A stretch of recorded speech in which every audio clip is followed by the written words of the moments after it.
Alright, for this particular one, I'll help you with the beginning, and then I'll let you complete all the other ones, the rest of the problem. So again, I kind of like this one because this is not one. That's something that I feel that it's always more fun to do.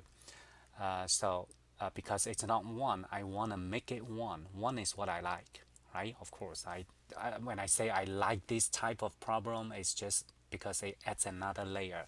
Eventually, I prefer the coefficient to be 1. That's why I'm factoring out the 4, right? So when you factor out the 4, this is going to be 1/4 of x. And again, you don't want to touch the 1, okay? This 1, you just leave it there. So let's figure out what we want to add and subtract. So in other words, we need to figure out the b. So b is half of this guy, right? 1/4. So 1/4, half of that is 1/8. So now, of course, you don't want to just write 1/8. You want to write 1/8 square, okay? And then minus 1/8 square, 1/8 square, which is 1/64. If you like to do the mental math, you quickly just write down 1/64. So now this is equal to 4 times x. Because this is minus sign, I want to use this quantity. Earlier video we reviewed this guy, right?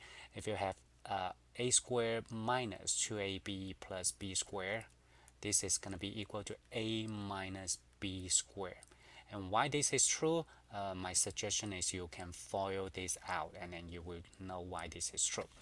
Again, if this is plus, then you're going to use plus. Okay, let's go back to the problem.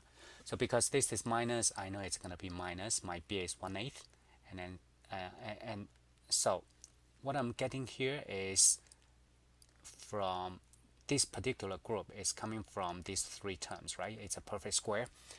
And then for the next step, keep in mind you still have this negative 1/64.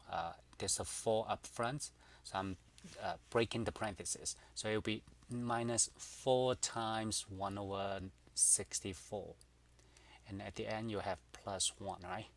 Okay, that's and then you are gonna do the algebra to simplify this part. I think I'll make sure that I give you enough room to do your own work. So this is my hint.